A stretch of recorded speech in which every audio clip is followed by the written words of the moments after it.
नरेंद्र मोदी ने गंगा में अवगाहन करने के बाद, स्नान करने के बाद तर्पण किया, अर्घ्य दिया सूर्य को।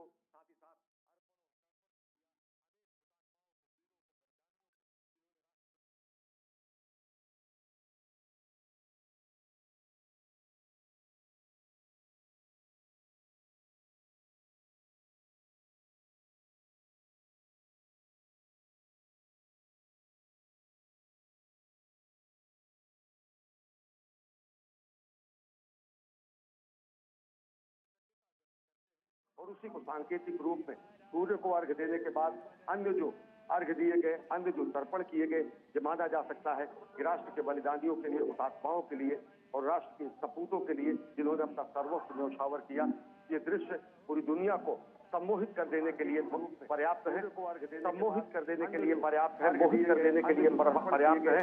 लोग मुदित है, प्रमुदित है किस तरीके से धर्मपरायण स्वरूप में, कर्तव्यपरायण स्वरूप में राष्ट्र निर्माण के एकनिष्ठ भाव को लेकर प्रधानमंत्री यहाँ पर पहुंचे हैं। शास्त्र सनातन मूल्यों को नए सिरे से पुनर्व्याख्यायित कर रहे हैं और मोहित कर देने के लिए पर्याप्त है। देख रही है मुदित है, प्रमुदित है किस तरीके से धर्मपरायण स्वरूप में, कर्तव्यपरायण स्वरूप में राष्ट्र निर्माण के एकनिष्ठ भाव को लेकर पहुंचे हैं। शास्त्र सनातन मूल्यों को सिरे परंपरा को कर रहे हैं, मूल्यों को अपने में हृदय स्थल में स्थान देते हुए आज भारत के प्राण स्थल हृदय स्थली प्रयागराज पहुंचे हैं और हम पूरी दुनिया को संदेश दे रहे हैं। हम कामना जब करते हैं सर्वे भवन्तु सुखिनः सर्वे सन्तु निरामयाः सर्वे भद्राणि पश्यन्तु मा कश्चित् दुःखभाग् भवेत्, तो हमारे भाव यही होते हैं जब हम सूर्य की आराधना करते हैं, प्रकृति की आराधना करते हैं, गंगा की आराधना करते हैं, यमुना की आराधना करते हैं, सरस्वती की वंदना करते हैं, वागीश्वरी की वंदना करते हैं, त्रिवेणी तट पर पहुंचते हैं, प्रकृति के प्रति अपना सम्मान प्रकट करते हैं, शाश्वत सनातन मूल्यों को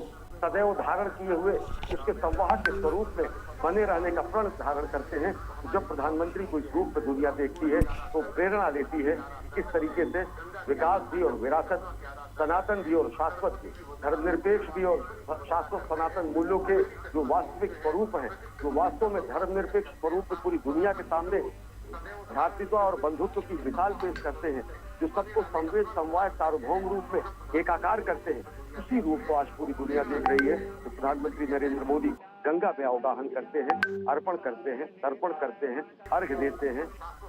मूल्यों के जो वास्तविक स्वरूप है, जो वास्तव में धर्मनिरपेक्ष स्वरूप पूरी दुनिया के सामने भ्रातृत्व और बंधुत्व की मिसाल पेश करते हैं, जो सबको संवेद समवाय सार्वभौम रूप में एकाकार करते हैं, उसी रूप को आज पूरी दुनिया देख रही है।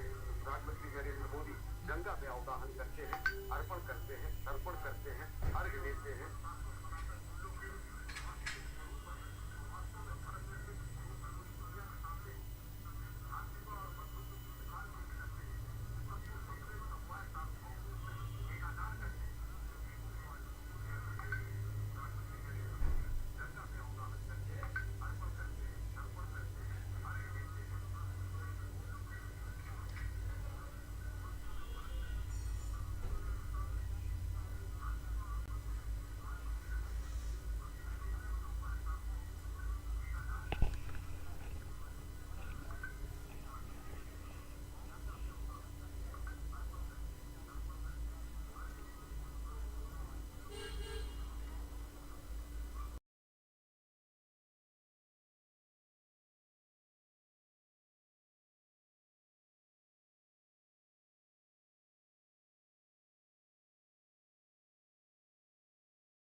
और प्रगाढ़ कर रहे हैं प्रधानमंत्री, और पूरा देश और पूरी दुनिया इसे देखकर सम्मोहित हो जाती है।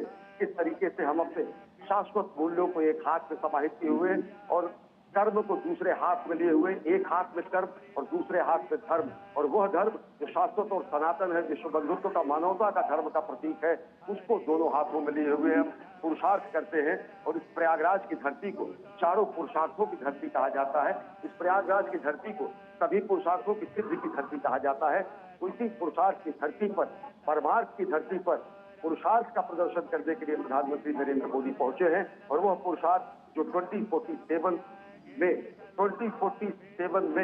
24/7 अहर्निश अनवरत श्रम साध्य कार्य करते हुए भारत को आत्मनिर्भर बनाने का जो सपना है, जो भारत को आत्मनिर्भर बनाने के साथ साथ जगत गुरु बनाने का सपना है, वो सपना कहीं और प्रगाढ़ होता है। वो संकल्प सिद्धि का रूप और गाढ़ा होता है जब दुनिया प्रधानमंत्री के स्वरूप को देखती है। अश्विनी, अगर आज के दिन के लिहाज से बात की जाए तो हिंदू पंचांग के अनुसार भी आज बेहद ही महत्वपूर्ण दिन है। गुप्त नवरात्रे चल रहे हैं, ये माँ भगवती को भी आराध्य करने का दिन है।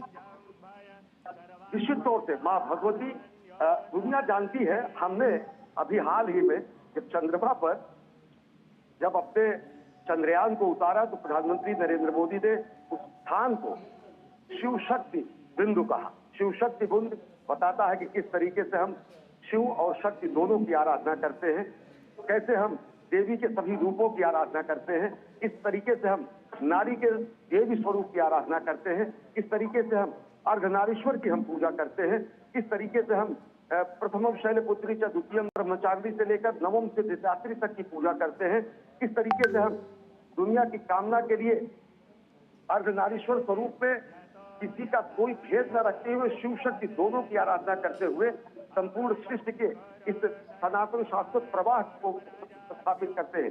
शिव और शक्ति का वो प्रवाह ही और अर्धनारीश्वर स्वरूप ही दुनिया के बताता है कि कोई भी भेद हमारी संस्कृति में नहीं रहा है।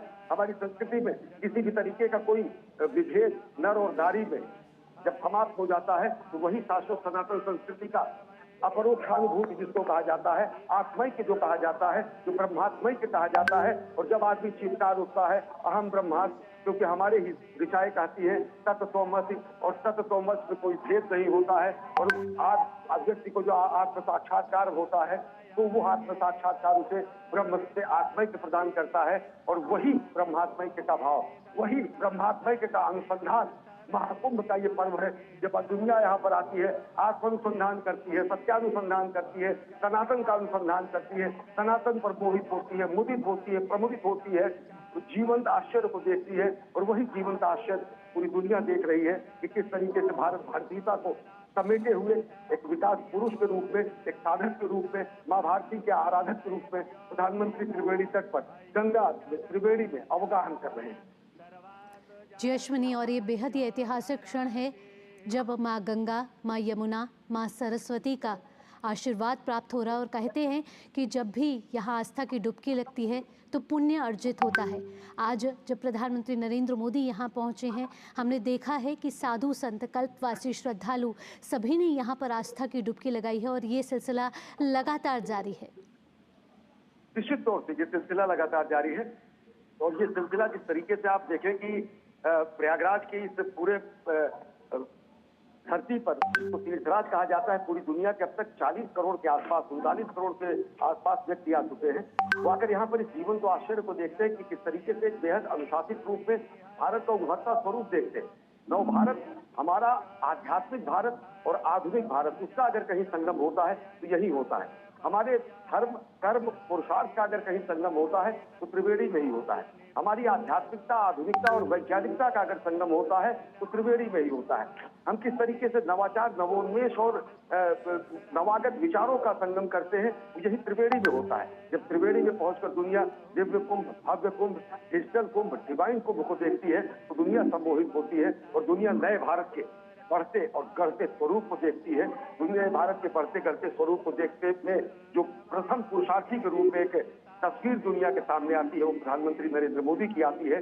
जब वो राष्ट्र निर्माण की संकल्पना को और प्रगाढ़ करने के लिए, राष्ट्र निर्माण का आह्वान करने के लिए कोटि कोटि भारतीयों के ध्वजवाहक के रूप में, कोटि कोटि भारतीयों के जननेता के रूप में, कोटि कोटि भारतीयों के जननायक के रूप में त्रिवेणी तट पर पहुंचते हैं। परंपरागत तरीके से, विधि विधान से पूजा अर्चना करते हैं, गंगा में अवगाहन करते हैं, अर्पण करते हैं, तर्पण करते हैं, अर्घ्य देते हैं, स्तुति करते हैं, अभिनंदन करते हैं, वंदन करते हैं। और यहाँ पर राष्ट्र निर्माण की प्रेरणा कोटि कोटि भारतवासियों में भर देते हैं। बिल्कुल अश्विनी, कहीं ना कहीं ये महाकुंभ प्रयागराज में जिस तरीके से उमड़ा श्रद्धालुओं का सैलाब है और अपार जनसागर है, ये कहीं ना कहीं दर्शा रहा है कि सनातन धर्म निरंतर है, अविचल है और अनंत है। और ये केवल सिर्फ आस्था का संगम नज़र नहीं आ रहा है अश्विनी, कहीं ना कहीं ये सनातन संस्कृति की अमरता का भी प्रमाण नज़र आ रहा है। सनातन संस्कृति की अमरता का साक्षात प्रमाण तो गंगा यमुना की धारा है। सनातन संस्कृति का साक्षात प्रमाण हमारी विचारधारा है, जिनको वसुधैव कुटुंबकम कहती है। और प्रधानमंत्री नरेंद्र मोदी ने कई मौकों पर अपनी भावनाओं को हमारे मंत्रद्रष्टाओं के शब्दों में व्यक्त करते हुए जब कहा है, जब इस तरीके के वो धार्मिक अनुष्ठानों में और कार्यक्रमों में जाते हैं, उनकी जो कामना होती है, जो उद्गार होते हैं, उन्होंने एक बार कहा है, कई बार कहा है कि न तो हम कामये राज्यम न स्वर्गम न पुनर्भवम कामये दुष्ट तप्ता नाम प्राणी नामा के नाशनम। न राज्य की कामना है, न स्वर्ग की कामना है, न पुनर्जन्म की कामना है। मुझे दुख से संतप्त प्राणियों की पीड़ा नाश करने की शक्ति चाहिए। और इसी का उद्घोष योग पुरुष भगवान श्री कृष्ण ने कहा था, इसी का गीता में ज्ञान दिया गया था। और गीता का वो अमरता का ज्ञान जो कि हम अपने कृतित्व से, हम अपने व्यक्तित्व से, हम अपने कर्तव्यों से, हम अपने अंशदान से, हम अपने योगदान से हम किस तरीके से अमर हो सकते हैं, उससे भी कहीं न कहीं अभिव्यंजना होती है। और जिससे राष्ट्र कल्याण की कामना होती है, जिससे व्यक्तिगत हित कहीं नहीं होता है। जहाँ पे कहा जाता है कि जहाँ पर हम अपने समष्टि के हित के लिए व्यष्टि के हित का बलिदान कर देते हैं, वो हमारी कामना है। जहाँ पर हम अपने व्यक्तिगत हितों का समाज के हितों में निस्वार्थ बलिदान कर देते हैं, वो हमारी कामना है। और वही समष्टि के हित के लिए व्यष्टि के हितों को समाप्त करके समष्टि के और विश्व के हित के कल्याण की बात करना, यही हमारी संस्कृति ने कहा है। और हमारी संस्कृति ने ही कहा, जो प्रधानमंत्री का अगर ये स्वरूप आप देखेंगे तो ये स्वरूप कहीं न कहीं आता है कि वयम राष्ट्र जागृयाम पुरोहिता, हम राष्ट्र में जागते रहे और एक पुरोहित के सदृश राष्ट्र को दिशा देते रहे। हम ये हमारी ये संस्कृति है जो कि कहती है, माता भूमि पुत्रो हम पृथिव्या, हम माँ धरती के, माँ पृथ्वी के पुत्र हैं और पृथ्वी हमारी माता है। ये हमारे मंत्रद्रष्टाओं के संस्कार हैं, ये हमारे मनीषियों के उद्गार हैं कि धरती की रक्षा, पृथ्वी की रक्षा, प्रकृति का संरक्षण, पंचतत्वों का अर्जन, प्रकृति की शुचिता, प्रकृति की पवित्रता, प्रकृति का देव रूप में आराधन, प्रकृति के प्रति कृतज्ञता का बोध, सब कुछ यहाँ पर दिखाई देता है। कि प्रधानमंत्री नरेंद्र मोदी त्रिवेणी तट में अवगाहन करते हैं, माँ गंगा यमुना और सरस्वती के संगम पर स्नान करते हैं, स्नान करने के बाद अर्घ्य देते हैं, हुतात्माओं के लिए तर्पण करते हैं, अर्पण करते हैं, राष्ट्र निर्माण के संकल्प को और प्रगाढ़ करते हैं। और कहीं ना कहीं अश्विनी, जो भी इसका स्नान का सौभाग्य प्राप्त करता है, इस निर्मल धारा में डुबकी लगाता है, उसको आत्मा की शांति और एक ऊर्जा का अनुभव होता है। और ये आध्यात्मिक यात्रा जो है, एक जीवन को एक नई प्रेरणा देती है अश्विनी। और ये क्षण जो है वो सदा के लिए स्मरणीय रह जाता है। निश्चित तौर से स्मरणीय रह जाता है। और जैसा मैंने कहा कि गंगा की लहरों पर इतिहास लिखा जाता है। वो गंगा जो गंगोत्री से निकलती है और गंगा सागर तक पहुंचती है।